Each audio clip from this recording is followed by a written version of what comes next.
નમસ્કાર ખેડૂત મિત્રો, ખેડૂત પ્રયાસ ચેનલમાં આપનું સ્વાગત છે। આજે તારીખ 26 જુલાઈ 2026 સવારના મહત્વના હવામાન સમાચાર ચેનલમાં નવા આવો તો સબસ્ક્રાઇબ કરી લેજો। છેલ્લા 2 દિવસથી દક્ષિણ ગુજરાત અને મધ્ય ગુજરાત સહિત અમદાવાદમાં વરસેલા અનરાધાર વરસાદના કારણે સામાન્ય જનજીવન ભારે પ્રભાવિત થયું છે। અતિ ભારે વરસાદના લીધે અનેક વિસ્તારો જળમગ્ન થતાં લોકો હવે મેઘરાજા ખમૈયા કરે તેવી પ્રાર્થના કરી રહ્યા છે। બીજી તરફ સૌરાષ્ટ્ર અને ઉત્તર ગુજરાતના કેટલાક ભાગોમાં હજુ પણ યોગ્ય વાવણી લાયક વરસાદની આતુરતાપૂર્વક રાહ જોવાઈ રહી છે।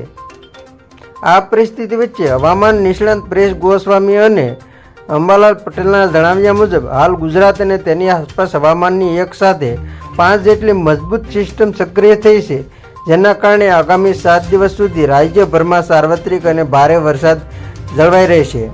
હવામાન નિષ્ણાતોના જણાવ્યા મુજબ ગુજરાત પર હાલ એક સાથે 5 વરસાદી સિસ્ટમનો પ્રભાવ જોવા મળી રહ્યો છે, જેમાં લો પ્રેશર સિસ્ટમ, મુખ્ય મોન્સૂન ટ્રફ અને અન્ય સક્રિય ટ્રફ લાઇન, વેસ્ટર્ન ડિસ્ટર્બન્સ અને તેના પર બનેલું એક વધારાનું ટ્રફ સામેલ છે। આ તમામ પરિબળો એક સાથે સક્રિય થતાં સમગ્ર રાજ્યમાં આગામી દિવસોમાં ભારેથી અતિભારે વરસાદ પડે તેવી પૂરેપૂરી શક્યતાઓ દેખાઈ રહી છે। હવામાન નિષ્ણાતના જણાવ્યા મુજબ આગામી 3 દિવસ ઉત્તર ગુજરાત અને મધ્ય ગુજરાતના તમામ જિલ્લાઓ માટે અત્યંત મહત્વના રહેશે, જેમાં અમદાવાદ, ગાંધીનગર, સાબરકાંઠા, અરવલ્લી, બનાસકાંઠા, પાટણ અને મહેસાણા જિલ્લામાં આ દિવસો દરમિયાન મુશળધારથી અતિભારે વરસાદ પડવાની સંભાવના છે। સૌરાષ્ટ્રના પૂર્વ ભાગોની વાત કરીએ તો મોરબી અને સુરેન્દ્રનગરમાં ભારે વરસાદનો એક મજબૂત રાઉન્ડ આવી શકે છે, જ્યારે બોટાદ, ભાવનગર, રાજકોટ અને જૂનાગઢ જિલ્લામાં મધ્યમથી સારો વરસાદ જોવા મળશે।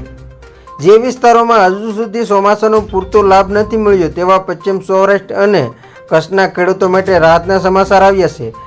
વાતાવરણમાં શિયર ઝોન અને લો પ્રેશર સિસ્ટમ વધુ મજબૂત બનતા દ્વારકા, જામનગર અને પોરબંદર જેવા પશ્ચિમ સૌરાષ્ટ્રના 90% વિસ્તારો જ્યાં વાવણી બાકી છે ત્યાં 25 અને 26 જુલાઈથી 31 જુલાઈ દરમિયાન 2.5 ઇંચથી લઈને 4 ઇંચ જેટલો ઉત્તમ વાવણી લાયક વરસાદ પડવાની શક્યતા છે।